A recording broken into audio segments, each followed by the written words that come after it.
Où est l'Europe? Où est l'humanisme? Que font les démocraties? C'est le cri d'alarme qu'on a entendu de ce chauffeur de taxi syrien.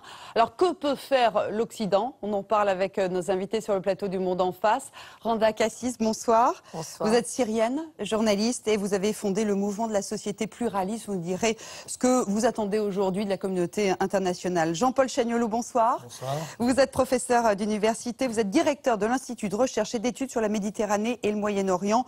On verra aussi votre point de vue d'expert. Et puis Raphaël Pitti, bonsoir. Vous êtes professeur de médecine d'urgence, de catastrophe, vous en avez vu beaucoup.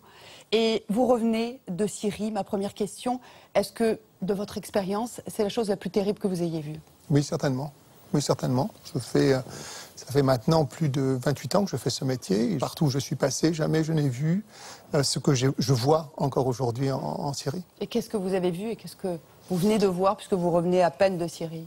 Écoutez, c'est mon 4e voyage en Syrie. Le premier a commencé en octobre, d'accord, où je suis allé dans 2 villes.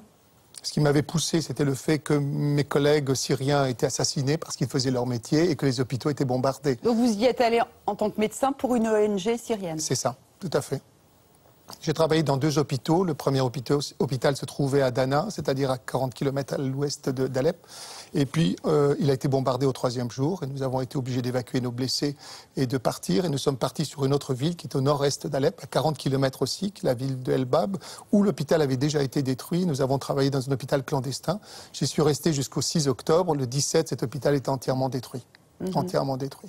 Ça, c'est nouveau que dans un conflit, une guerre civile, on s'attaque directement aux hôpitaux, on soigne des civils, des enfants, des femmes. Absolument, absolument. C'est un véritable crime contre l'humanité. C'est un crime contre l'humanité. En tout cas, c'est vu comme ça sur le plan juridique. Hein. Vous auriez les mêmes mots, vous qui êtes expert. Est-ce que ce qui se passe aujourd'hui, ça ressemble à un crime contre l'humanité? Je crois que c'est une qualification. C'est un crime contre l'humanité parce qu'il y a effectivement des actions violentes contre la population, systématiquement contre la population civile. Donc ça... Mais pourquoi contre la population civile, contre des enfants? Quel est l'intérêt de Bachar, si ce n'est de se mettre à dos la communauté internationale, l'opinion publique? Je crois qu'un régime comme celui-là, il faut essayer de le concevoir, de le penser, de l'imaginer autrement que ce que nous pensons quand on pense à un régime politique.